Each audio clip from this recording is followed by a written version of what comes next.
funny guy, Sally. Hello, hi, and welcome to Small Screen Stories. I hope you guys are doing well. And yes, today we've got a lot to talk about. We're going to be talking about Jupiter's Legacy. We're going to be talking about Michael Keaton's new Batsuit reveal in The Flash. We're going to be talking about so much stuff, possibly some James Bond stuff as well. And I hope you guys are all doing very, very well. We're going to be joined by Clint later on. We've got James behind the scenes doing everything. We've got the Shazam suit as well that we're going to be talking about. So much news happened this week. So I hope you guys are doing well. Let's go straight into the comments and say hi to everybody.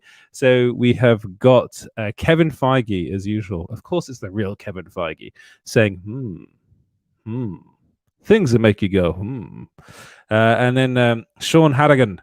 I love saying it that way, Sean. He says, looking forward to some small screen and maybe some crazed RoboCop clips. And there you go. That's especially for you, Sean. I hope you're doing well. And Roberta's here as well. Roberta is in the chat saying hi, everybody. And then Clint is Clint is also there. He says, I second that. Edward is 007. What's this? What's going on? What's all this? Who else is in the chat? Jedi Master EJ says, finally, we get to see a live show. What's up, everyone? Yes, we're only doing these once a week now for our own sanity and hopefully for yours as well. Doing it every night is probably quite a lot. Who else do we have in the chat? Sean says, hey, Clinton James. Yes, everyone say hi to Clinton James because they deserve your love and appreciation. So that's is that true? It is true. It is true, Elon. How are you doing, Elon? Who else do we have? We have the Sax God. The Sax God said, hey, guys, here for a bit, but driving to the Mavs game. So we'll be here on for almost an hour till I get to go to the arena. Well, this show's only going to be probably about an hour long. We keep these to an hour. So hopefully you'll be able to see the whole show. Thank you very much for joining us, the Sax God. It's nice to have you back.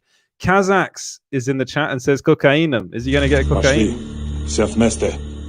Какие ваши доказательства?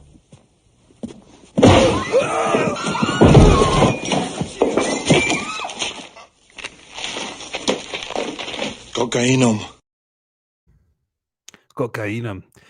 Leroy Kong, the best. First off, best name, best profile pic as well. Leroy, brilliant profile pic. Says hello, great live. Thank you very much. It's only just started, but thank you so much for that. And then Dan Clement in the chat there says says hello there. Hello there. Hello there. And who else do we have? Hello there. Hello there. And Danzig 1979 is in the chat, says what's up. Hello, Danzig. My man. And Anthony Waller Cook is here. Anthony Waller Cook, hello to you. If you haven't been reading the Bad Batch reviews, he's doing the written Bad Batch reviews on the site on Small Screen. You can go to small-screen.co.uk and you can read those. And then Clint is doing the video reviews for us over on Small Screen's YouTube channel, which you should watch also. It's actually really interesting to read what Anthony has to say and watch what Clint has to say, because they're kind of similar, but Clint has a tendency of liking quite a lot of things. And Anthony's not, he's English, so he tends to be quite British about things, and Clint's quite It's interesting.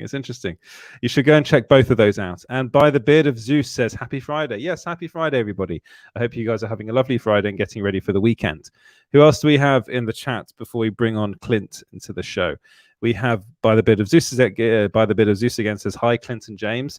Yes, everyone say hi to Clinton James. Roberta Bobby Anderson also says hi to Clinton James. Yes, everyone say hi to Clinton James. Let's get that going. And official Phil Millen says the new Shazam suit looks good. Yes, we're going to get into that. We've got thoughts about that. I think both Clint and I have thoughts about that, and probably even James as well if he's seen the suit as well, which will be cool to get his opinion on it. What's James thinking? No, Eddie. We'll talk about that later, Eddie. But if you have more questions, keep firing them, and then we'll try not to ignore them. Okay. All right. Cool. Who else do we have in the chat? We have Dan Zig. Yes, I knew you'd bring that on. Says, smash that like button. Also, closing in on 1,000 subs. Yes, we are. And please Smash that like button. You go there and smash that motherfucking like button. Do it now. And I'm sorry for swearing, but please do it. Thank you. It'd be very nice. And then Re75 says, I was halfway through episode 1 of Sweet Tooth when I got notified you were live. The stream always comes first. Wow. Thank you. Now, Sweet Tooth, I don't know if it's any good or not. I haven't watched it yet. I'm going to be honest, by the trailers, I was a bit like, it's not really my thing. But I think Robert Downey Jr. is involved with that. I think he's a producer on that show, and his wife is as well. So I will be watching it. I will be checking it out. Who else we have? We have Mohammed Bashir says, I'm Lucifer Morningstar. Hello. Yes, hello to everyone that's loving Lucifer right now. Lucifer Season 5 Part 2 just landed on Netflix, and there's a lot of love for it. You can go and check out our review for that over on the site. It's the review of the full series, and that was by the wonderful Lydia. Right, who else do we have? The Sax God says, are we going to bring out the Sax God? Yes. I said Jupiter was the third best out of non-major comic shows, which means it's last. We will be talking about Jupiter's Legacy as well. So I've been bitten by a mosquito, and my leg is itching a lot. And then Clint says, I like everything. And that's... Hey, how you doing, Clint? Oh, I'm just liking stuff. What do you have? Man, I've been watching this thing. I like this show so far. You guys are doing a great job. Thank you so much. This It's is wonderful me to have liking you stuff. on the show, Clint. Man, Yes, it's always Clint liking everything. Yeah, it's always good to be back, man. You guys are always fun. How's everybody in the chat doing? Thanks for the hellos. Yes, you're getting a lot of hellos today, which is lovely. And it's I hope you guys are all doing well. And I suppose let's start off the show by talking about I think we should talk about Michael Keaton's Batman suit, which it was revealed by Andy Muschietti, in the who's the director of The Flash. He took to Instagram to give us a little snapshot of that bat logo, that famous bat logo, which is on Michael Keaton's Batman 1989 Batsuit. So what did you make of it? I mean, you couldn't see much. I was like, is this an old clip? But it kind of looked metallic. You know, it almost made me think of like a mech suit or something. You know what I mean? Like I don't know. It looked cool. I like them bringing back the old, keeping it real and bringing back the old bat symbol from back in the old days. Because back then I was a huge Batman kid. Like that was God, I was in 6th grade, and I probably had 7 Batman shirts that I would wear every day of the week. You know what I mean? We'd go to a store called Spencer's Gifts, and yeah, and cool. I want that one, that one, and yeah, we had them all. So that was all we wore was Batman shirts. It's pretty iconic, isn't it? That kind of yellow and black. Yeah, it's very recognizable as Michael Keaton's Batman. And I think for me, it was the fact that there's blood on the logo, which you can see in the image. And I know I'm probably reading too much into this already, but I'm thinking, ooh, what's going to happen to Michael Keaton's Batman in this movie if he's got blood on his suit? Yeah. What does that mean? Is it? And I'm actually go on. Is it Batfleck's blood or is it his blood? Is it? Who or is it someone? Is it the Flash's blood? Who, you know, there honestly, you at this point, who knows? But Andy Muschietti is someone that actually, James, maybe you could bring up the image at some point. I've got it up on here on my computer, but just so that people can have a look at it. Or is it even blood? Is it ketchup? It could be ketchup. Is it? It looks quite see-through, so it could be like raspberry jam or something. You know, it could be like you could have a whole series of like Batman in the morning. So he's eating a Hamada burger and he just spilled some ketchup. Yeah. You know, who knows? He's eating a jelly donut. You know, this is a different Batman we've got. But it's definitely going to be a different. Like it's going to be the 1989 version of that character, but he's a lot older now. And it's interesting that the suit's still there, because I would have thought that Bruce Wayne might not be Batman anymore. We might be getting a more kind of Batman Beyond. There it is. Brilliant. Thank you very much, James. As you can see, the blood there. And I was thinking, are we gonna get more of a Bruce Wayne type? You know, just him out of the suit. It looks like the suit's going to be involved somehow, judging by this image.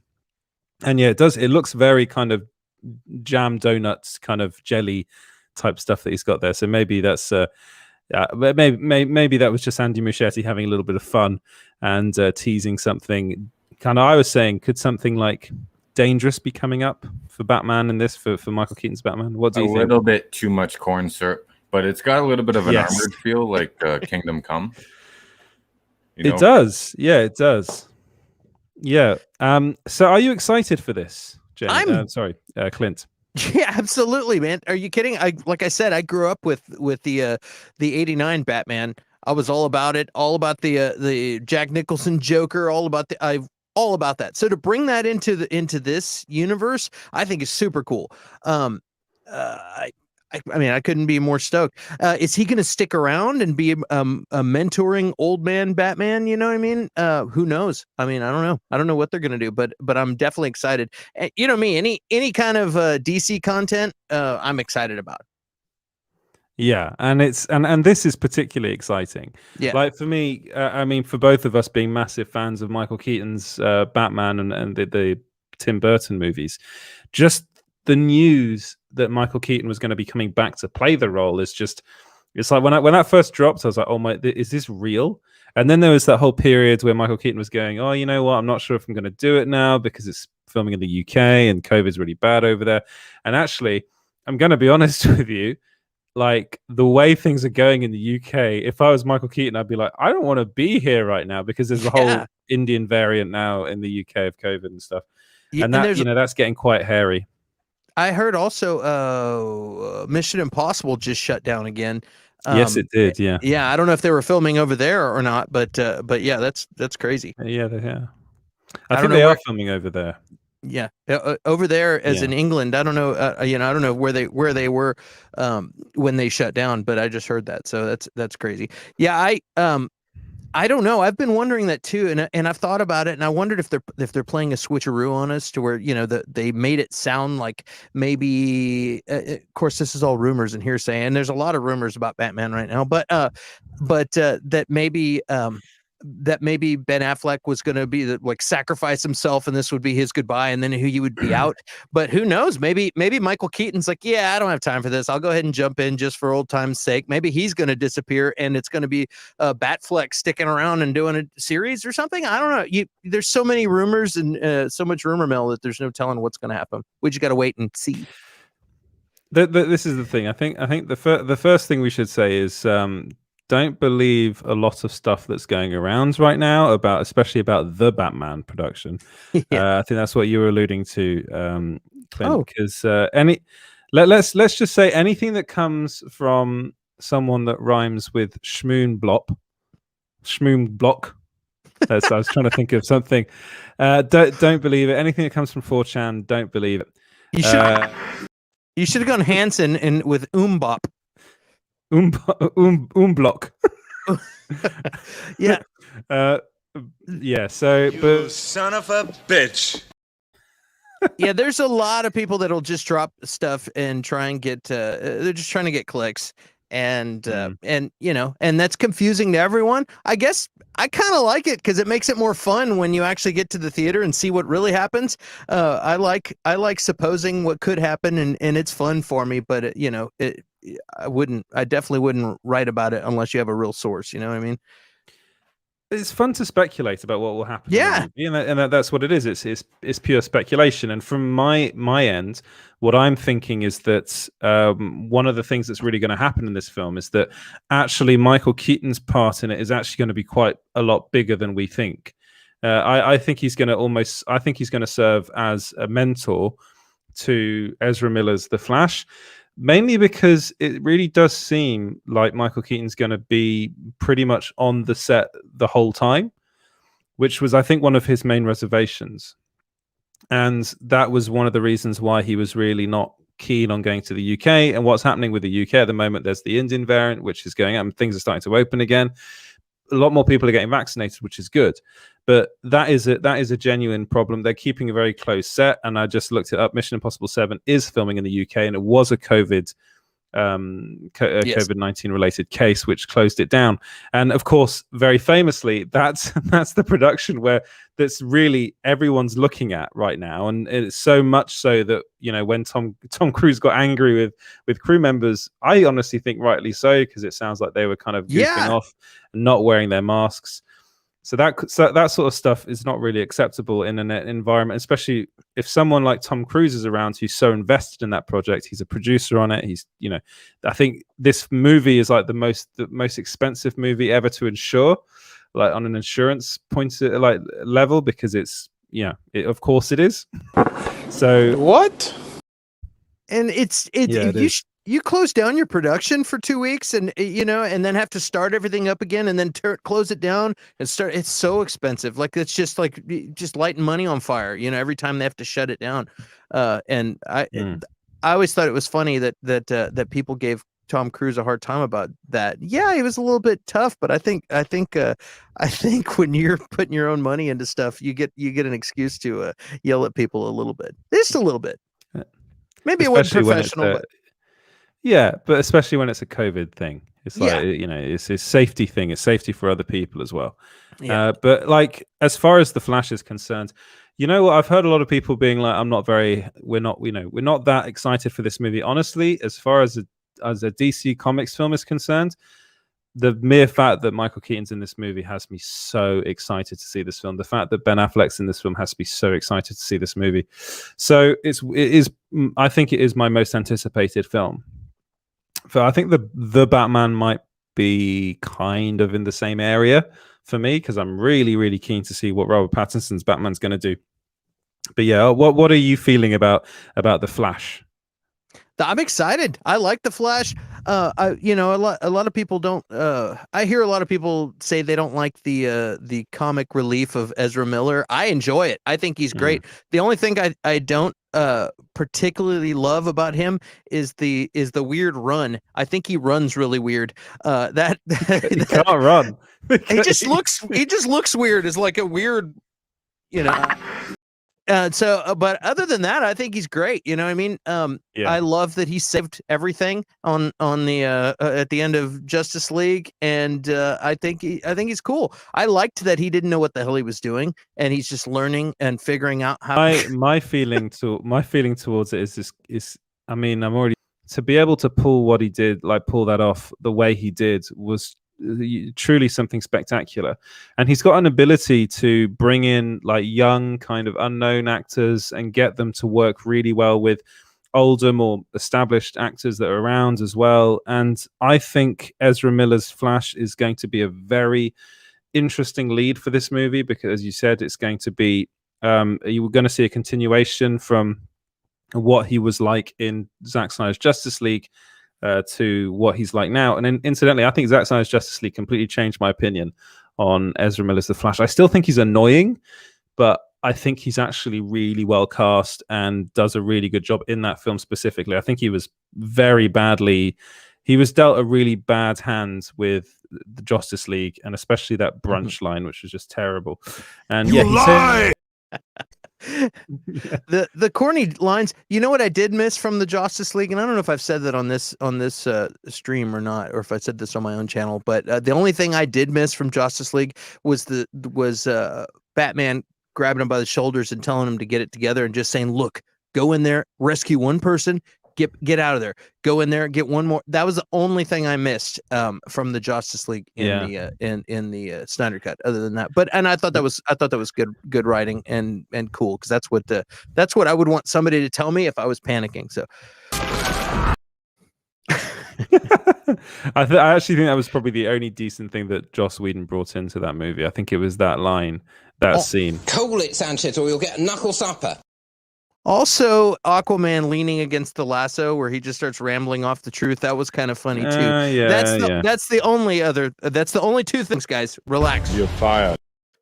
Clint likes everything. God. Right. I think before we switch topics, we should go into the comments and see what people are saying. Right. So let's have a look. If James can be so kind to bring up some lovely comments. I didn't like Jupiter's either. Well, that's Clint, I don't like so we're going to talk about that in a minute. Eddie Gomez says, you heard about the possible Guardians game showing at E3 by I can never pronounce it. Eidos, I think is how you pronounce their name. Is that wrong, James? Oh well, sorry. I don't know. I'm just saying how I read. Eidos. Okay. I thought it was adios. Just kidding. Is very possible that the next Guardians game is going to be shown at E3. I think E3 now this is going to be a weird thing this year, because I think E3 is kind of dwindling every year. It wasn't on last year; it was cancelled. Now, is it going to go completely online? I mean, we'll have to wait and see. It all depends upon the big publishers, because Nintendo started pulling out a couple years ago, and they started, ages ago, yeah, they just started doing it online, and I think it was Sony that was doing the same thing. So Sony actually, they do their PlayStation show here in Paris. So that's whether or not they'll still get to do that this year, I don't know. I think Valve is going to do the same. So I think all the publishers, it's not worth the amount of money and the prices of the booths and stuff. So, but the interesting thing about there you go. I was actually really. The thing is, all right. I'll before I read that comment, James cuts himself off because he doesn't know what he's going to say next. You see, this is the interesting thing about James. He goes, "The interesting." You lie. I'm right. Shut up. It's the truth. You and he were buddies, weren't you? We were. Right. Well, let's bring out some comments. Here we go. Come on, James. By the bit of Zeus says, "Come on, guys, it's Kingdom Come suit, right? He's going to need some help fighting at that age." That's probably right, actually. Yeah, that's probably right. He'll have some kind of armored suit, I think, or Reese 75 says, apparently the Keaton Batsuit is the same design as Batman 3 suit that was meant to be used. I didn't know this. That is news to me, Reese. This is a thing. You guys are probably all much more knowledgeable than myself. I'm not talking for Clint because I know Clint knows everything. Definitely more knowledgeable than I am. You're probably obviously right. And then by the bit as he says, it looks more like armor to me. Yeah, I think you're right. I think it's going to be kind of armor plated. And Kazakh says Batman getting stomped.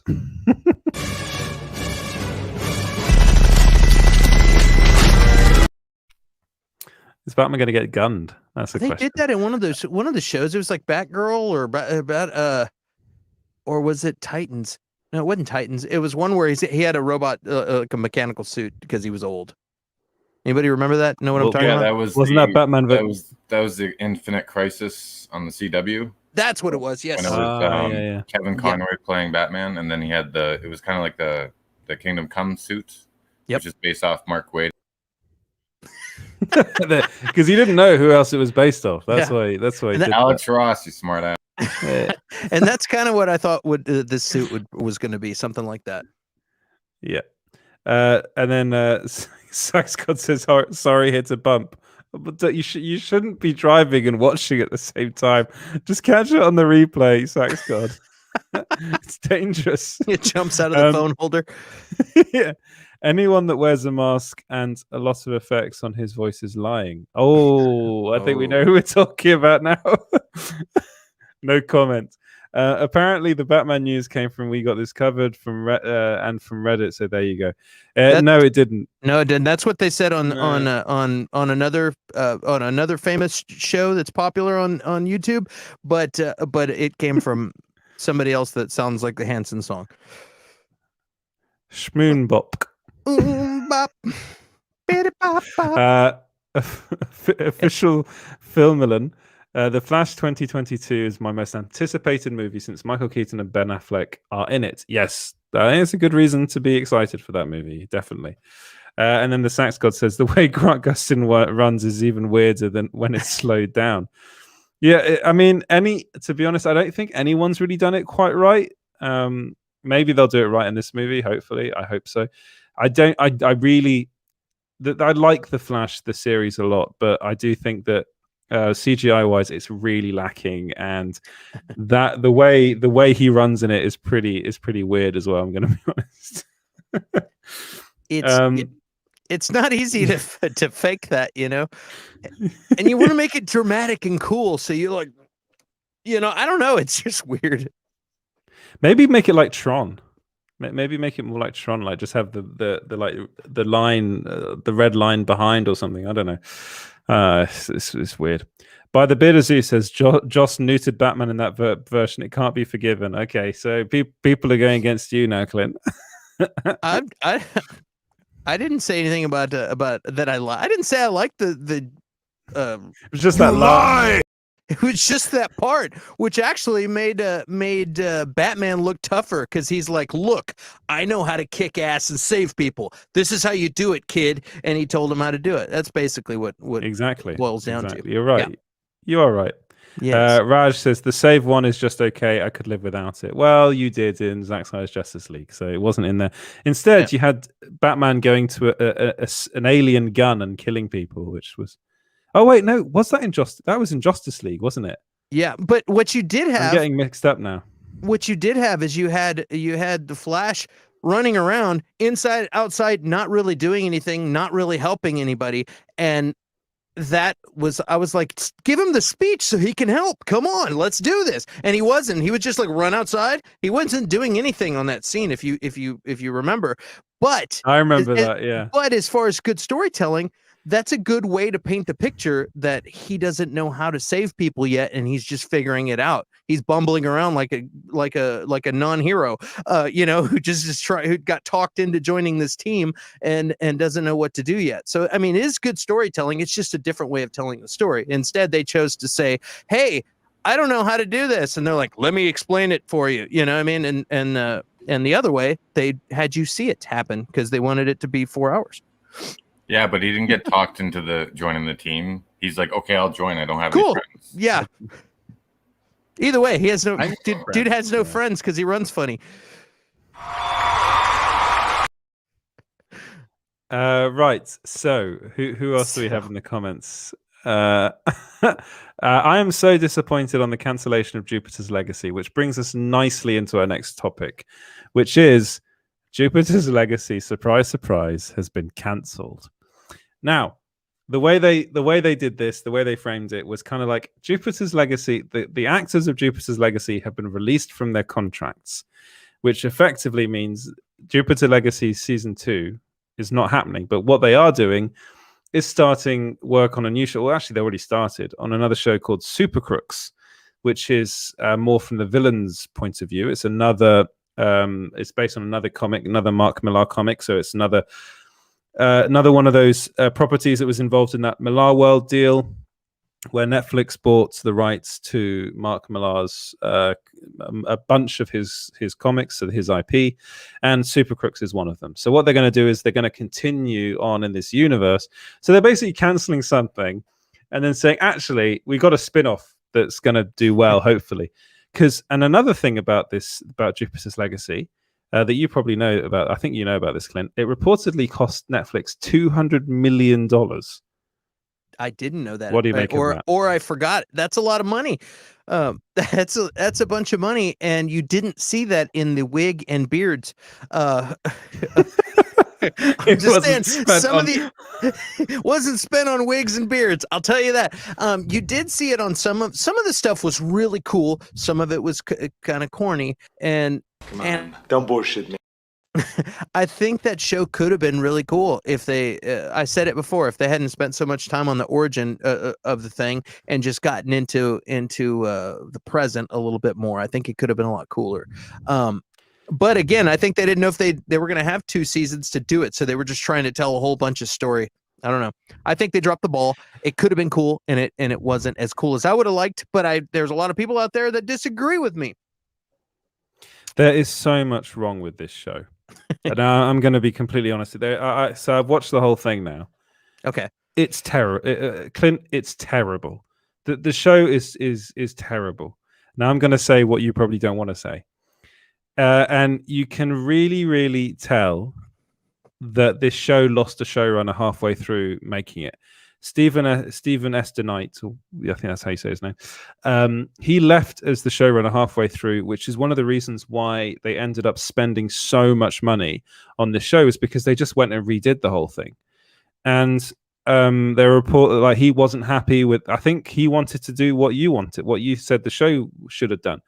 He wanted to just have it be either the beginning or or they do the flashback scenes in the second season.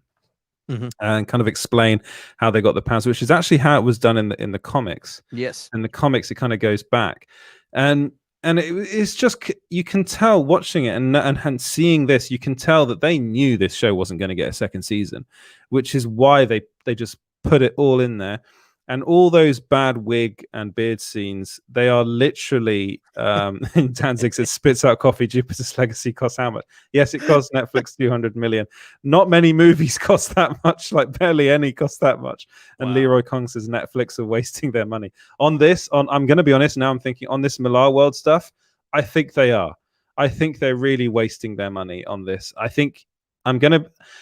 There are elements of Mark Millar's work that I really do like. I think Kick-Ass is really good, but I'm going to be honest, and I think Superman Red Sun is really good. They're the only two things that I think he's done that are genuinely good. I think everything else is kind of what's the words that I don't want to be too mean. I think he's a bit of a hack, so I don't want to be too mean, but a lot of his stuff is nicked from other things, and he's trying to be kind of edgy, and it's not really that edgy. It's all quite basic, really. I think that's the problem with his stuff. Kick-Ass is good because it was something that was unlike anything else at the time. But now with Deadpool, Kick-Ass is literally just a lesser version of Deadpool, really. And Deadpool's an amalgamation of every other single Marvel character under the sun, but by another comic book person that I don't think is particularly good. The problem with Mark Millar, Edward, is because his target audience is for 12 and 14-year-old boys. You know what I mean? Yes, exactly. And even when he's trying to write sophisticated or like a big epic, it's still got that 12 to 14-year-old teenage mindset going on, and it is trying too hard to be cool, I think, and it just it's annoying because I really want to hear what you have to say. When that's you lie in that show, it's like somebody, my feeling is like some suit said, you know, this is going to set us apart from the other guys. You know, we're just another comic book show, but if we do the 20s, the roaring 20s, then it's going to be different. And they put a bunch of effort into that. And really, I think the most keep on going. I think, I didn't know if I was muted or not, but yeah, the most No, okay. The most compelling part of the whole show to me was once you started getting Sky Fox's son, the one with the teleporting wand, and then you started getting the daughter that I didn't care about. Once they got together, and then it looked like she's flipping sides. You know what I mean? Spoiler alert if you haven't seen it. That's when it started seeming like it was going to get good. It's like okay, now we've done all the explaining. Now we're going to start getting some interesting stories that haven't already been told 100 times. You know what I mean? But the problem is that you can't watch 8 or 7 episodes and wait for a moment that's actually okay, because really everything that comes before that is so poor. It's so boring. It's just boring. Yep. That's the main problem. For me, it was such a slog to get through. And after having watched, so I've had to watch a lot of Netflix shows recently. So you know, I watched Shadow and Bone because you know. We're lucky enough to do an interview with somebody involved with that show that's coming out in a couple of days, cool. I think. But a slight tease. And I thought that was really, really good. And then I watched Lucifer season 5 part 2, and you know what, Lucifer is what it is, and that's fine, and people love that show, and I actually really do like that show. And then there's some really good shows that are not made in the English language, like Money Heist is brilliant and stuff like that. So Netflix has all these great shows coming out, and then their big thing, the thing they spend $200 million on, is fucking Jupiter's Ascent. Sorry, not even Jupiter's Ascending, Jupiter's Legacy. And you watch that and you go, really? This is what you've put all this money into? A super.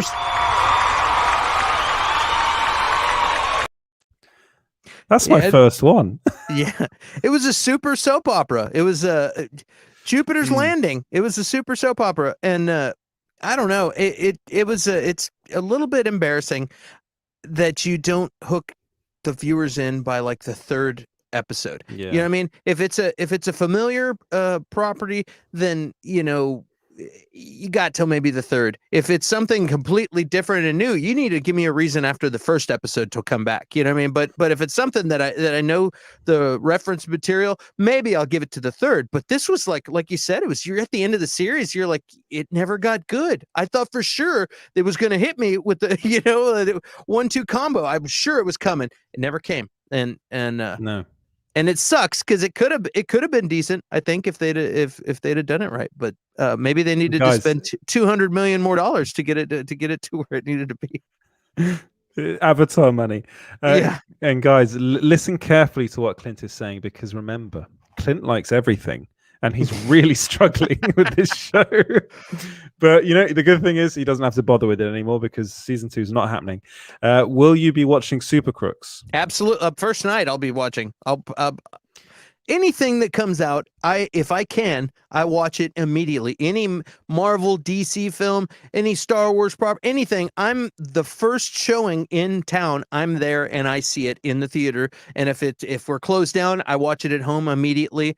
If it's on Disney, I'll spend $30 to watch it. I don't care. I want to see the new stuff. I need What? I'm like a content addict. I have What? Yeah. Content junkie. What? Yeah, I have to have it. So there you go. So yes, I will watch it for sure. As soon as it's out, I will watch it.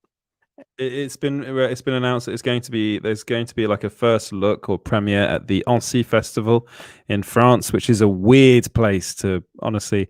When I heard that, I was like, why are they bringing it there? like that's like a ski resort in France, which is really weird. But, that's why I might go down. That's why I might go down. Yeah. And it's quite far from me, but it's all right. It's a really nice place, actually. That's probably why Mark Millar wanted to go to Annecy, so that's why he's like, oh, let's do it there. So yes, and here we go. This is the suit that James obviously wants us to talk about. So moving away from Jupiter's Ascent. No, I always want to say Jupiter Ascending. I say Jupiter's Landing. Yeah. We are going to move on to Shazam: Fury of the Gods, which is what that's the voiceover they should have for the beginning of that film. Hello. Anyway, enough about our balls. I'm going to do this bloody voiceover, James. Shazam: Fury of the Gods. Yes. Look at Zachary Levi in that suit. Yes. There he is. He looks fantastic. What do you think? What do you think? What do I think? Bet first. How much do you think they spent on that costume? And they didn't even make a cape. Like, really? The old costume had a cape. What? This new costume sucks. There's Call it, Sanchez. no cape. It's ridiculous. Like, oh my God! It's not doesn't like even they look do like anything Shazam. in post. God, it doesn't look. It's terrible. embarrassing, Honestly, guys. Every time, it's like this isn't the bloody final suit.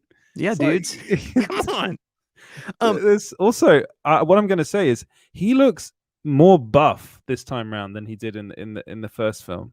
I think he's beefed up a bit more. I do have an opinion though. I like there's a lot of people that joke about the suit in the first one, how it's ridiculous. His shoulders go up and it's ridiculous. Yes. They're up. I think it's awesome because it looks like a cartoon. You know what I mean? It looks like old Shazam, and it's ridiculous. It looks like a comic book. And I enjoy that. This, I think, since they're starting to bring him into other and you got Black Adam and all these things are all starting to merge. This isn't just a solo Shazam film. Things are starting to get intertwined, and I think they wanted a little bit more realism, and that's why his shoulders are a little bit toned down. It's a little more realistic, still ridiculous, but a little more realistic. So I like it. Looks good. If you guys, I'm pretty sure English people will know this, but the first suit reminded me of a comic book character called Banana Man, because it's literally looks like he's been pumped up with a an actual pump, and it's just full of air. And I remember the first time I saw Shazam, I was like, oh my God, it's like, seriously, he looks like he's just been pumped up full of air. when I first saw the first movie, and I thought it was quite funny, and a lot of people, I remember a lot of people complaining about the suit at the time when the first film came out. This suit looks a lot more like what I think the Black Adam suit will look like, and I think they're tying it into that aesthetic, which is why they've done it like this. I think this film will end up tying into. Sorry, James, that's funny. But I think this film will end up tying into Black Adam, and that's why they've done it this way. You should just put your head at his crotch level. I am going to miss Are you sniffing? Pads, though. I'm gonna miss those shoulder pads because they were pretty badass. They remind me of like the 50s and 60s comics of Captain Marvel when he was originally Captain Marvel. Exactly. That's what I'm talking about. I think they were cool. I thought they were cool. So when I look at them side by side, I like the old suit better because I just I like that fun. It's a fun cartoony look, but for don't bullshit me. I'm not BSing you, but we're going to be practical with this suit. We want it to fit in with the rest of the universe. So there you go. But that's what they're doing with this suit. And again, we won't know what this suit really looks like until the first trailer comes out and the actual, they finished all the little bits of CGI, which the cape will be CGI. Wait, there's going to be a cape? I thought they just got rid of his cape. That's I was wondering. No, they'll definitely. I was wondering how he would fly, because you can't fly. Anybody who played with action figures as a kid knows you can't fly without a cape, so it's a good thing. You got to work on your sarcasm, because I had to back you up in the comments. A lot of people didn't get that joke. They don't. Am I too deadpanned? Like you don't realize I'm sorry. No, that's my job. Oh, it's like Zach Scott. Have a good time at the arena, brother. Have a good time, Zach Scott. I'm sorry you couldn't watch the whole show, but catch it on replay and like and subscribe. I'm pretty sure you've already done that, but everyone else do that. Right? Yeah. So I think it's actually really quite good that they're tying it more into kind of the Black Adam look, and I did like the first one as well, but I think the first film to me was, if anything, a bit more of a comedy than I think this second film is going to be. I think there'll still be comedic elements because you don't hire Zachary Levi without it being funny. But I really like Zachary Levi in this role. I think he's really good. I think the director, I'm blanking on his name now. Is it Sandberg? It's David F. Sandberg. David F. Sandberg. Yes. I really like him. I like the horror movies he made, and I liked the first Shazam movie, and I love the name Shazam: Fury of the Gods. I think is really funny, and I think it's going to be good. I think it's going to be really good. And you know what? This is people that are freaking out over this suit. It's not the final suit. Don't be silly. It's going to look good. It's going to look fine. And I will say, I think Zachary Levi looks a bit more kind of hench than he did in the first film. Which is what everyone apparently cares about nowadays, is how hench your superhero is. And Robert Pattinson is not hench enough. How dare Robert Pattinson be Batman? Because he... What? And this is my rant of the day. Okay. And I am obviously being sarcastic. What's hench? Is that a new lingo hench. with the kids? Oh, it's an English. Hench is an English saying. It's like buff, or like it's was muscly. Yeah. you can remove Shazam now.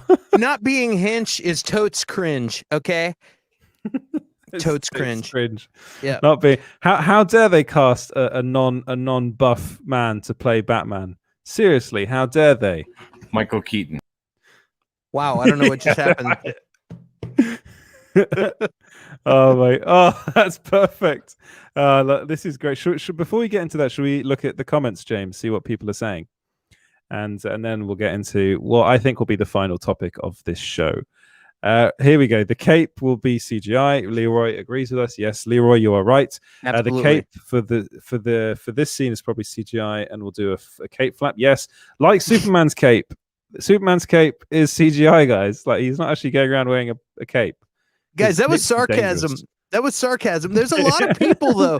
If you look at comments and there's a lot of people that are like, "Oh my God, where's the cape?" So I was making jokes. Those are jokes.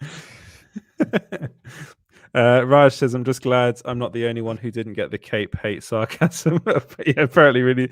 I think you're too good, Clint. I think that's the thing. And apparently, Kazakh says James is Shazam. Interesting. I see it now. Shazam, James. James. James. And Edward is 007. Yeah, I've seen that one. I hope Henry Cavill appears in this movie. I hope so too. I'm going to be honest with you. I'm not sure it's going to happen. But you know what? I would give it at the moment it's 50-50. I think that he appears in it. And you know what? Henry Cavill's doing all right. He's got his Highlander thing going on, and he's got his Witcher thing going on. So don't worry about Henry Cavill. Jedi Master EJ says there's a small teaser. The lights are off. Lights are off in the teaser. Lol. That's lost on me. Yeah, there was Clint, you sent me the teaser. They posted it last night. I saw it. It's just Zachary Levi standing in the shadows. Yes. Oh, okay.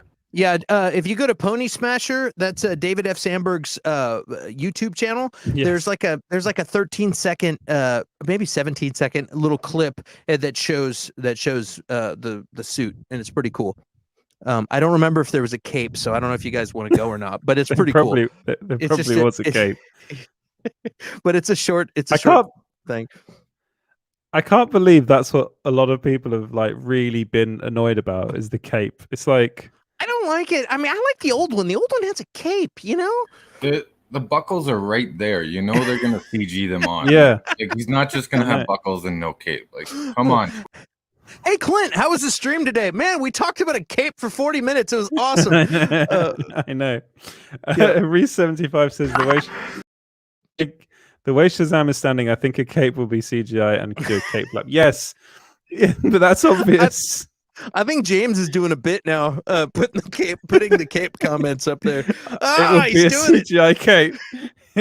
And Sean Harrigan says, like and subscribe, or the gods will be pissed. Yes, the gods will be pissed if you don't like and subscribe.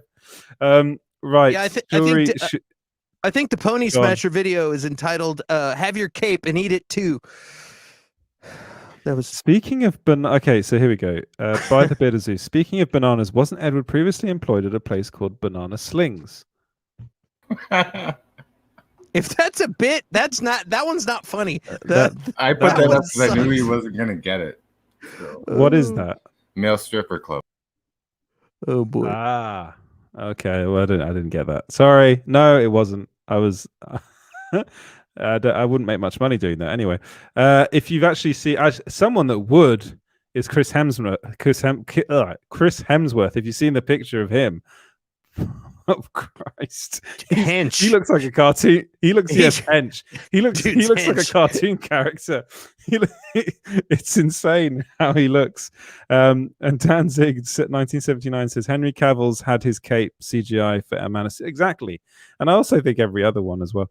I'm just waiting to see The Rock's Black Adam reveal, which, yes, now talking of hench, it's just a lot of really buff people now we're talking about. Oh, man. Imagine if you could get them all in a line, like all the really buff. Actually, no, that's just the Marvel thing, isn't it? Whenever they're up, they're always really buff. Oh, God.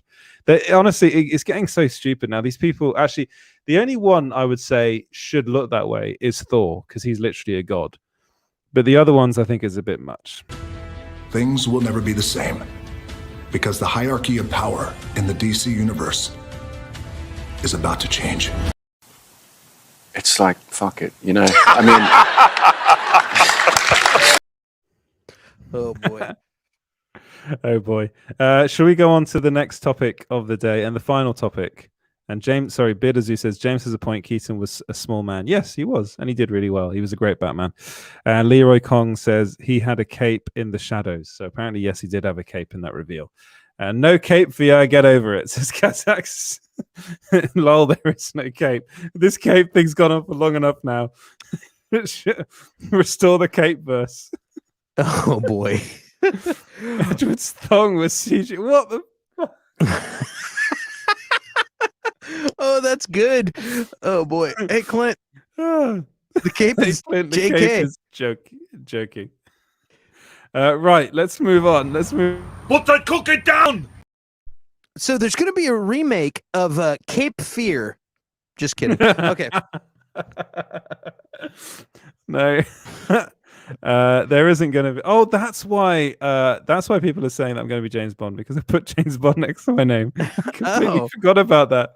I completely forgot. All right. We need to talk about Bond. Let's do it. And yes, this evil man has taken over James Bond, and his name is Blofeld. No, I mean Jeff Bezos. Sorry. And Amazon Studio now owns MGM Studios. So I did a video about this where you can see my thoughts on this whole deal, especially for James Bond. You can find that on the YouTube channel now. That's up right now. And I wanted to get your opinions on it, because basically this means that Amazon Studios is now basically in charge of James Bond. What do you think? Are you talking to me? Yes, Clint. There was some weird echo thing going on in my ears. I didn't hear exactly what you were doing. But what do I think about them? I worry that they could change some of the stuff.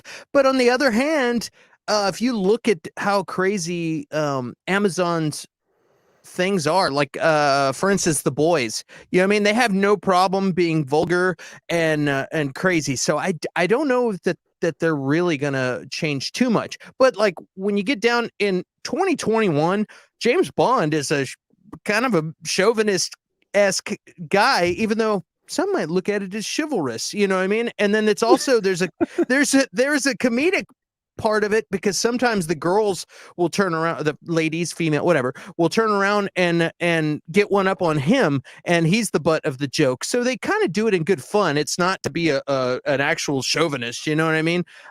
Even though some of the early writing was a different time frame, different way of thinking. Yeah. But some of those things are what makes it fun. You know what I mean? It's just fun, and it's not meant to be mean or hurt anybody's feelings. So I could see a lot of themes of things in this day and age get scoffed at or snarls, but I think it's gonna be fun. I hope that Amazon wouldn't change those things. And like I said before, I think because of The Boys and some other things that they have going on, I think that they might honor the tradition of 007 and just make it good fun. Let's hope they. Wow. Yeah. Well, I see what you're saying, and I completely disagree with you. Okay, go ahead. And there is a reason. Okay, so basically, James Bond has always been my thing. Like, it's the reason why I love cinema. I used to, and I know if you watch the movies now, they are very problematic, especially the older ones, the Sean Connery ones, Roger Moore ones. That there are problems with all of those. Yeah, but they're a product of their time. But that's not the issue here. The issue for me is the fact that James Bond is one of the biggest movie franchises in the world. And the fact that Amazon, a company that really has no intention of keeping the magic of cinema going, really, they've shown that to be the case. They don't care. They don't give a toss about that sort of thing. All they care about is ensuring that as many people use their products as possible and go to their streaming service, which is Prime Video. So at the moment, what they're saying is that Eon Productions, which is run by Barbara Broccoli and Michael G. Wilson, they're saying that they're still in charge of the Bond franchise. Therefore, James Bond movies are still technically going to be coming out in cinemas, which is what you want, because they are it is literally the world's biggest franchise. And being a Brit, it's very important to me, because James Bond is a part of British culture. Written by Sir Ian Fleming. So, one of the things I feel about Amazon owning Bond is that what they're going to do out of it is they're going to try and turn it into some kind of cinematic universe.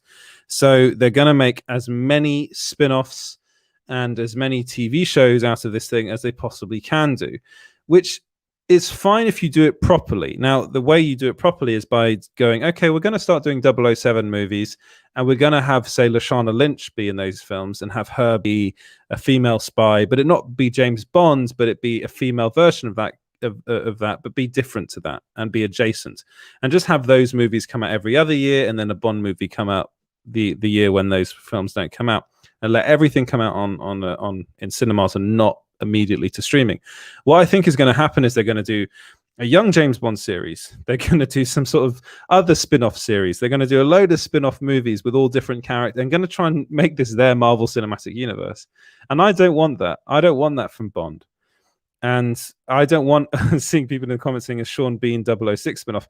I don't want that, because that's not what Bond's been about ever. Bond's been about waiting for years for a movie to come out, and then it come out and then it'd be slightly disappointing. They'll have Q, the series Q. You know, they'll have a 006.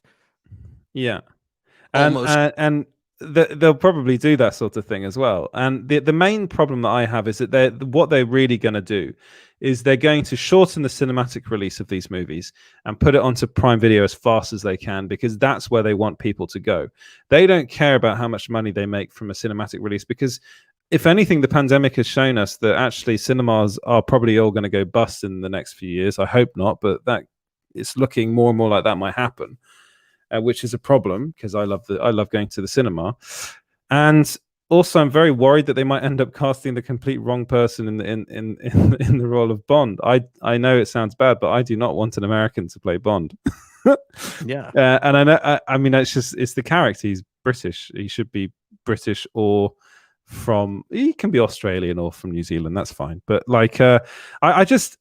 It worries me. That's all. It really worries me that a company like Amazon that has no real intention of making of making cinema, really. They just want numbers. That's all they care about. Eon Productions is still involved, so that's fine. You still have Barbara Broccoli involved, which is good. You still have Michael G. Wilson involved, which is good. But how long for? How long before they just completely get bought out by Amazon Studios and then they get to do whatever the hell they want to do with this franchise? It's worrying, because Bond is one of the last kind of legacy franchises in cinema history around. There isn't a single. It's the longest running franchise in Hollywood history. That means something. And apparently Amber Heard's going to be Bond. Oh no, so that accent. They are my thoughts on that. I did kind of say that exact thing in a video that I did that's on YouTube that you can go and watch as well. So if you could watch that, that'd be nice. Those are all legitimate concerns, man. I mean, you definitely hit it on the head. They're going to try to make as much money on this thing as possible. Do you think they'll completely ignore the cinemas, like because they already have the subscribers, unless they're going to pay-per-view the Bonds. They've already got the Amazon subscribers. I think that's probably what they're going to do. They're going to pay-per-view Bond movies. And that's the way because what they end up doing is they'll end up, if they release them in cinemas, they have to split the earnings with the cinema chains, and Amazon's all about cutting out the middleman completely, basically. And a really interesting read actually is one of the writers of the Bond of Skyfall, John Logan, wrote an article in something like the New York Times or something. And he basically said, "I'm really worried about this. This makes me sweat. This new deal," I think was the line he used. And it's a really interesting article, because he's someone that's worked on the Bond franchise, and he talks about the inner workings of it, and it being like a family, and you have discussions with these executives, and it doesn't feel like you're having a discussion with an executive. It feels like you're having a discussion with someone that genuinely cares about this franchise. And I'm just worried that those people are going to get that are going to be gotten rid of, and then other people like Jeff Bezos, even though he's technically left the company, he still owns it. So people like that, and as we were talking previously, people that all they care, that finance people will end up coming in and making the decisions. And we were talking about that with what's happening at Disney at the moment.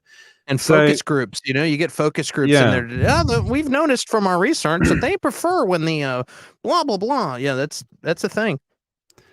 So they're people that don't make movies and don't know how to make movies and all that. Hold up. Wait a minute. Something ain't right. Exactly. Something ain't right. Something ain't right with this deal. And Bond isn't the only franchise that's in this deal. So it's like Stargate's in there as well, which is a bit of a, quite a big franchise. The Lord of the Rings is an MGM thing. And I don't know what they're going to do with that. RoboCop is the other one. So, yeah, there you go. So this is something that Amazon's wanted to do for quite some time. They've wanted to get into that space, and the reason they want to get into that space isn't because they want to make these movies; it's because they want to own these movies. And what do they want? Why do they want to own those? Because they know that they can make so much money out of these franchises.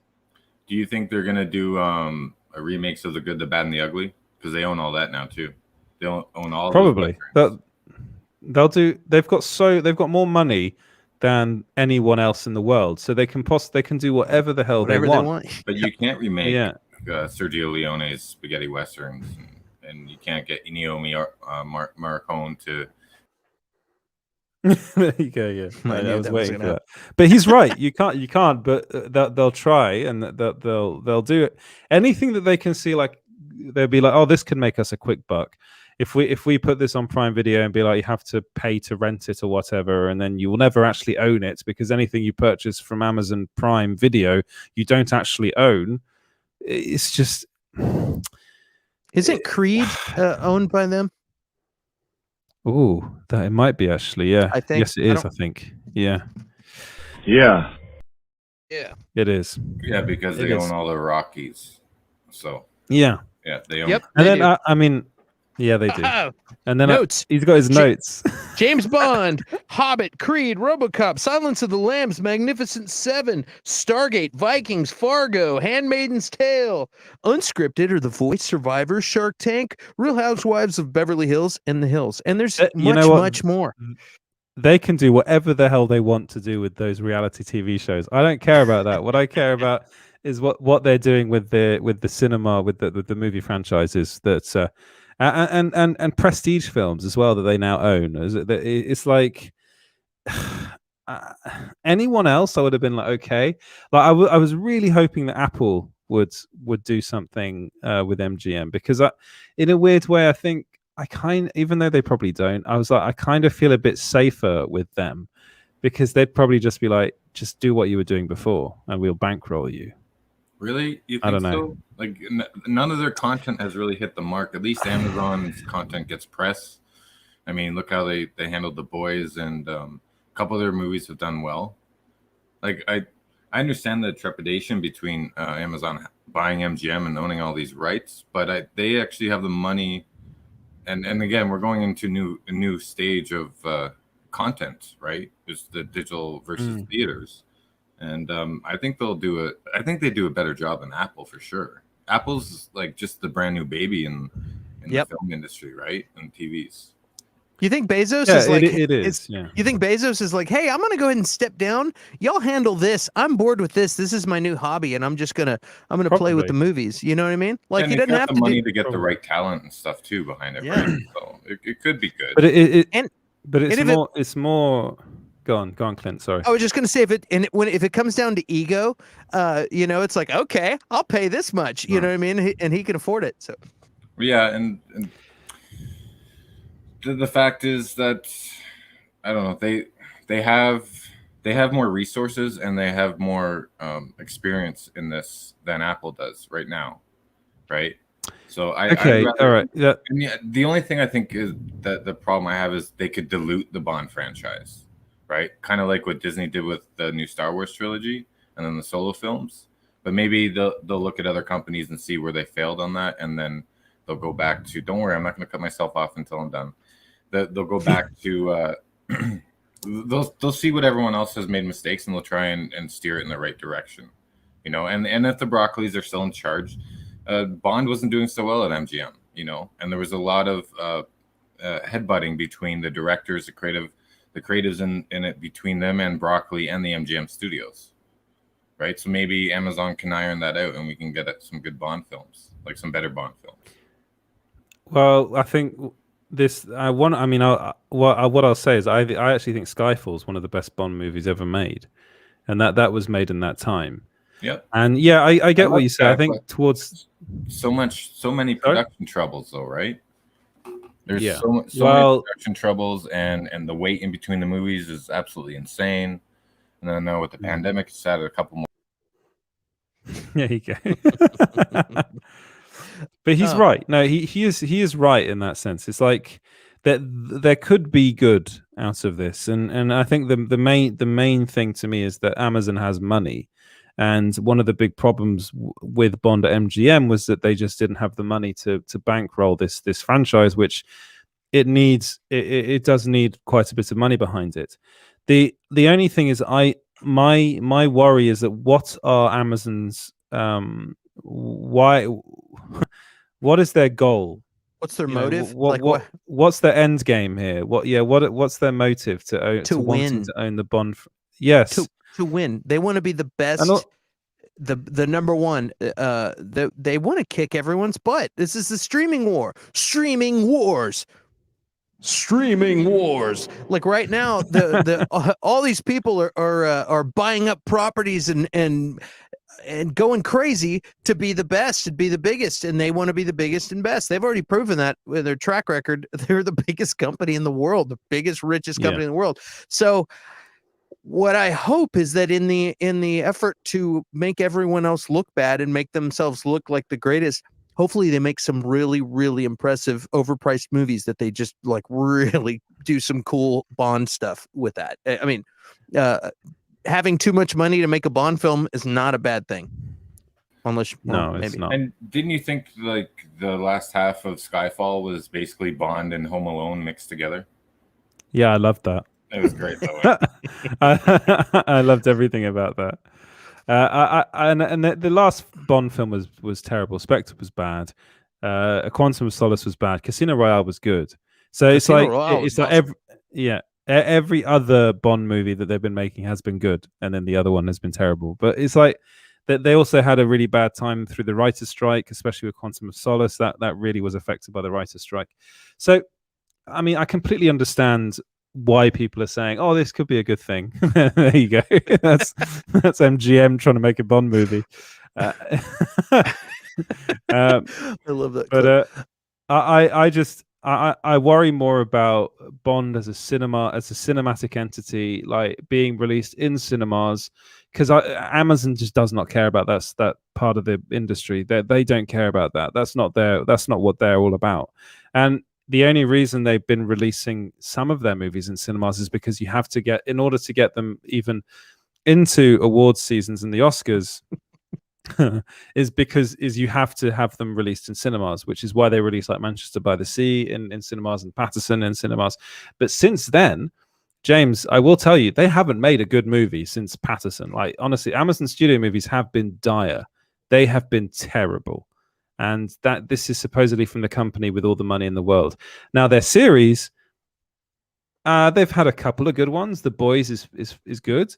But honestly, apart from that, I can't think of anything else they did that was actually really that good. But they're going to be one. They're learning though, right? Sorry. Yeah, and they're going to want to have their flagship show, or movie. You know what I mean? The same with like they're going to want to have their Oscar award-winning thing, the way that Netflix paid all that money for Knives Out. You know what I mean? They want their critically acclaimed thing. Let's throw way too much money out for this series. Everybody's doing the same thing, and they don't have Star Wars and all these other things on their plate. They have 007, so they have to make it look good. Yeah, they have to promote it. They have to do it right. And they have a lot. They have a lot more experience too now with making films and television shows than Apple does, right? Like Apple spent a bunch of money on the Jennifer Aniston, Steve Carell morning show, and is good. The blind one with but who's seen it? See, it's bad. A lot of people. I've seen the morning show. The morning show is good. Yeah, but a lot of people. I think there's. Have Apple TV, a lot more people have Amazon Prime. So their learning curve is way ahead of Apple, right? And they're going to try and close that gap between right now is the gap between Amazon Prime and Disney, and then there's a gap between Disney and Netflix, and so that's the top three right now. And HBO Max is trying to catch up, and they're just unrolling the global, what's the word I'm looking for? Rollout. Global rollout. The rollout. But Amazon Prime has more practice making content, right? Sorry, Clint, to use the word content, but it's that doesn't offend me. I'm just joking. But it's literally, as far as Amazon's concerned, that's literally what it is. Yeah, but they have more experience than Apple and some other streaming services, so they will catch up. And I think they're going to spend like $8 billion. What was it? $8.45 billion. If they're going to spend that much, then they're going to really take it seriously and use everything they learned, right? And then so again, I think they'll just have a little bit of faith in it. It all depends who they bring on board to steer the ship, right? And to oversee. I know that 8.45 billion on MGM Studios. Okay. That's how much. Yeah. Okay. I thought you meant on new content in the no, future. but Bond is part of that. Yeah, and I know a lot of people saying Invincible and Jack Ryan. Jack Ryan was really good, and I'm a huge Jack Ryan fan, and I thought that series was great. It was good. But then again, it was a mini series, but it was also, it could have been a feature film. It could have been like a trilogy, right? The other Invincible is great. Preacher is actually, that was an AMC. But I think it's on Amazon Prime now. Yeah. And The Boys was, I'm a big Garth Ennis fan, and the comic is really good. The show, season 1 was all right. Season 2 is really good.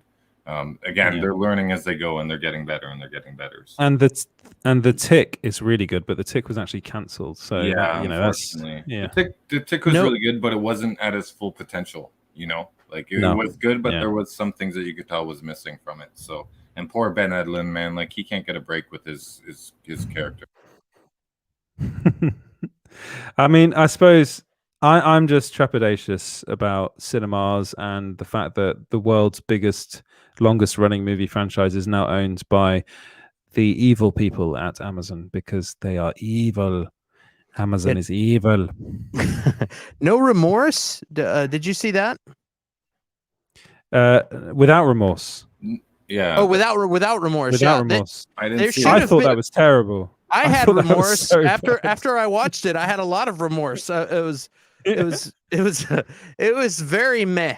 That movie was, and I think it could have been good, but it wasn't. And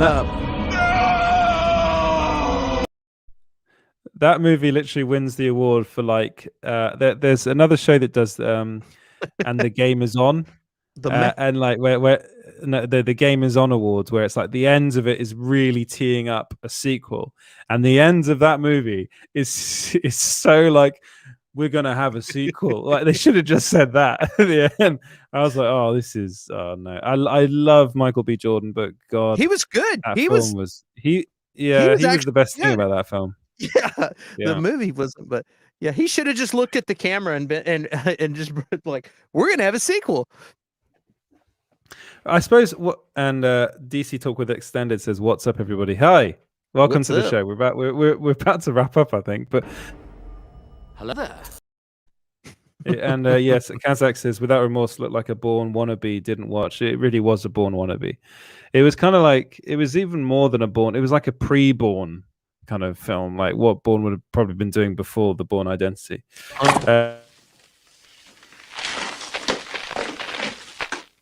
Cocainum.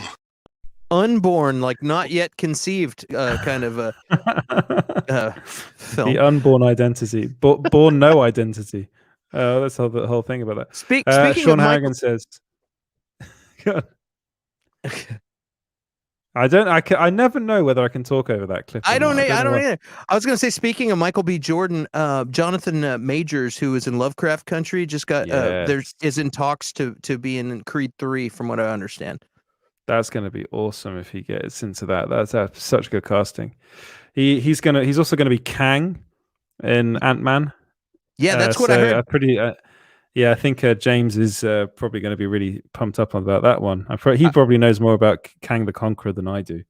I was mad I didn't get the memo. It's like, I just found out about that today. Yeah, sub-editing and doing a bunch of research on Kang the last couple months. Mm-hmm. And yeah, it'll be fun. But I don't think he's going to start off as Kang. He's going to start off as I think it's Hotep or something. I went Arnie then. No, but I just want to ask you a bunch of questions. I want to have them answered immediately. Yes, okay, go on then. Shut up! Are you going to bring up any questions? Are there any questions from the commenters? Probably not. Well, one question. Okay, James, you got to try a noise with that RoboCop clip. There must be.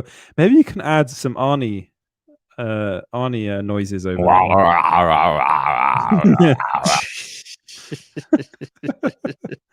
One thing I want to know, right, from you, Clinton, everyone in the comments, is who do you think should be the next James Bond? Who do you think Amazon will choose? We got a bunch actually up there. We've been talking. I couldn't tell you, man. I'm always down for Tom Hardy. I like Tom Hardy in just about everything. He's cool. Back when they were talking about Idris Elba being Bond, and some people were like, "No way!" I think he would be good for that. Like, he's awesome. He's a fantastic actor. I've got a pretty open mind on that. But you were correct that it has to fit. You know what I mean? Like, you can't just throw anybody in there. It has to be right. But there's a lot of love for Henry Cavill. There's a lot of love. I think Idris Elba, unfortunately, I think he's just a bit too old now. Yeah. And then Amber Heard as Bond is just perfect casting. She'd be great. Finn Rockwell as Bond. I don't know who Finn Rockwell is. But I think Tom Hardy's a good choice. I think at the time, there was a time when Michael Fassbender... Maybe that's Effin Rockwell. Like Sam Rockwell. Like Sam Rockwell. Oh. God, no. No, not Sam Rockwell. Fassbender's awesome. Like, but I back that. The other thing is that Fassbender's a bit too old now to play the role. But I think it was the point where he was cast as Magneto, and he was in X-Men First Class. That would have been perfect. Like, he was so good in that. In the beginning of that film, he was so good. And I see someone saying Danzig says Cillian Murphy as Bond. Now I think Cillian Murphy would be a much better villain. And Justin, not Justin Hammer. No, I don't think Sam Rockwell would be a good Bond. He'd be a good villain. I think there's some actors. What's funny is this conversation has been happening for like 10 years. So it's like all the people that were a good idea now are now too old. So now we have to look at a whole another generation of actors. The names that keep on cropping up for the next Bond are Sam Heughan, who's in Outlander. And my mum is all about Sam Heughan. She loves him. She loves Outlander, and she was desperate for him to be Bond. And the other one is James Norton. So he's another one that a lot of people talk about. Sam Elliott for Bond. There you go. Yeah. Sam Elliott. Who's Sam Elliott? Sam Elliott is beef. It's what's for dinner. He's in Tombstone. He's in Roadhouse. Yeah, he's got a big white Roadhouse. Oh yes, in Big Lebowski. Yes. Okay, he's got that incredible voice, hasn't he? Okay, yeah. And I think they'll probably Justin Bieber would be a great Bond, wouldn't he? He's Canadian, so I suppose that's all right. Andrew Lincoln, again, too old, unfortunately. He would have been good at one point. And yes, people have heard about Henry Golding. So Henry Golding's in Snake Eyes, is his next movie, and he's been not attached, but he's been in the running. Jared Butler, no, sorry, no.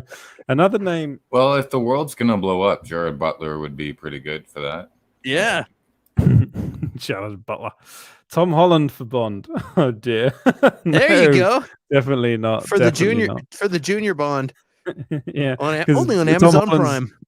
Yeah, Tom Holland's going to be like 16 for the rest of his life. There are some good actors that are, what's the name of Regé Jean Page is another one, who the guy in Bridgerton that a lot of people seem to love, that they want him to play Bond. Honestly, I'm all behind Tom Hardy. I would just love to see Tom Hardy be Bond, and I'd love for Christopher Nolan then to direct that movie. It's like, fuck it. Yeah. He actually said he... Wow. What can I say? Henry Cavill... Oh, I'm sorry. Did I break your concentration? Yeah. I would love to see Henry Cavill as Bond. If you've seen The Man from U.N.C.L.E., he is literally playing like an American version of Bond in that movie. He's great in that film. But honestly, I think it's gonna be like a complete unknown that we get in the end cast as Bond, and it's going to be honestly, who knew I mean, I knew Daniel Craig before he was cast as Bond, but who really knew Daniel Craig before he was cast as Bond? I think the most famous person to be cast as Bond was probably Pierce Brosnan at the time. He was quite well known. What about like apart from that, Cillian Murphy, or what's that guy's name from Peaky Blinders? Yeah, Cillian Murphy is an interesting one, but I think Cillian Murphy has more of a kind of villain face about him, and I think he'd be a very, very good villain. But that's probably just because he plays Scarecrow, so that's probably why I'm thinking he'd be a good villain. But I think he's a very good. Jamie Dornan is another one that a lot of people talk about. The problem with Jamie Dornan is he can't do an English accent. So he's an Irish guy, and he just really can't do an English accent. I mean, yeah, he's the 50 Shades of Grey. I was going to say something. He almost lost the R in there. Yeah. Get out! It's an interesting conversation, but we're not going to know until after No Time to Die is eventually released. There was a rumor going around that Tom Hardy had been cast as Bond, but that was not true. He hasn't. I don't think they've even been thinking about who's going to be playing the next Bond. But probably are now. Now that Amazon owns the company, the franchise, they're probably thinking very hard about it. And who's going to be playing Bond Jr. as well? Probably Tom Holland. Whoa, dude, Keanu is Bond, huh? Yeah, just get him to do that British accent again. Right.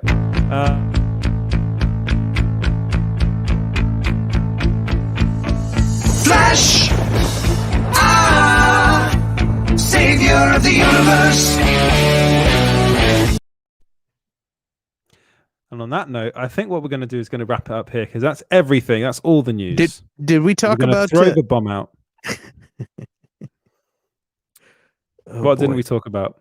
Did we talk about Samantha Wynn talking about the Army of the Dead and? Oh no, we didn't. We didn't. We can. You want to do real fast? Was I've had enough.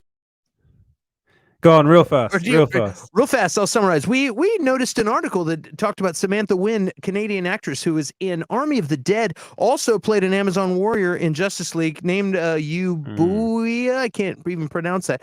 But anyway, she talked about her experiences on both sets, and basically said that in the Warner Brothers set, it was more tense, less creative environment. Felt like someone was looking over their shoulder. Zach just didn't have the room to breathe. Where on the Amazon side of things, or the Netflix side of things, he was able to just be more creative and do pretty much what he wanted. So it was a little bit of drama regarding maybe Warner Brothers and Zack Snyder. So that's in a nutshell what the thing was about. What are your thoughts on that, Edward? What did you think about the article? Oh, it's nice being the guest. To be honest, it was kind of like, oh no, it was a bit of a no-brainer. It's like you read it and you're like, I can kind of imagine that it would have been like that because you hear everything that Ray Fisher said about working on the set of Justice League, and it sounded like it was a pretty difficult set, a pretty difficult shoot. And it sounds, listening to Zack Snyder talk about Army of the Dead, it was a very small crew. They were given free rein to do whatever they wanted, and it sounded like it was a much more kind of productive environment, a much more creative environment. I'd say that I still think Zack Snyder's Justice League is a much better film than Army of the Dead, but I'm glad that they had such a good experience working on that film because I'm pretty sure they're going to be working on a second one. Although I don't think that actress will not be involved in the second movie, unfortunately. On the given what happened to her on the Army of the Dead. Yeah, she won't be involved in it. Oh, given what happened to her character. Well, yeah. it could now because spoiler alert. There was mentions of a time loop. Remember that? Oh God! And who knows what they're going to do with that time loop? That's the whole beauty of that movie, where people are just like, it was okay, a lot of shooting, blah blah. Yeah, but there was some interesting things. The UFOs, the time loop theme, completely has infinite possibilities. So you could make a whole side story or sequel or prequel. It could turn into I forgot what the something of tomorrow with Tom Cruise. Edge of Tomorrow. Edge of Tomorrow. Yeah, it could turn into that kind of a situation. I mean, there's a million things they could do with this whole thing. So maybe we will see her. Who knows? Maybe we'll just see the animated version of her kicking ass. I would like them to do a spin-off of her because she was the baddest one of the whole crew. Oh, that was so. Her scene is so cool. I have to say cool. It was the coolest scene. It's just a bit of a shame, really, that it had to go the way it did. But you're right. And there was also robot zombies in the movie. If you didn't spot that when you watched it first time round, I did watch it a second time, and I was like, oh yeah, they're there. You do see them quite a lot, actually. There are quite a lot of them as well. And then Zach's like, I just thought it'd be cool. So, all right, Zach. Warner you Brothers, can take whatever you want. I wanted to put some some robot zombies in Justice League. They didn't let me do it, so I came over to Amazon, or damn it, to Netflix. Netflix. Yeah, well, I think that's a good place to end the show. Where can people find you? Where? They can find me right there at youtube.com/Clint Baker channel. And if you want to hit me up on Twitter or follow me on Twitter, it's the OG Clint Baker. So yes, glad to be here as always, man. I love hanging out with you guys. We love hanging out with you too, Clint. And you're so prepared. You're uber prepared. And James, come on and tell us where people can find you before we say goodbye. What's he doing? You're going to find me at 42.com and Small Screen Co. and on YouTube. James does. You don't find James. James finds you. That's. I'm going to end the show every time by saying that. And you can, of course, go to our Patreon at patreon.com/Small Screen Co. And you can follow us everywhere at Small Screen Co. You can follow me at EJ Lauder. You can go to the website, which is at small-screen.co.uk. You can do whatever you want, really. And Roberto Bobby Anderson, Dan Zig, 1979, The Sax God, and Sean Halligan, they are our very, very incredible Patreons. Thank you so much, guys. And thank you to Robocop. And I think what we'll do is we'll end the show here. I'd buy that for $1.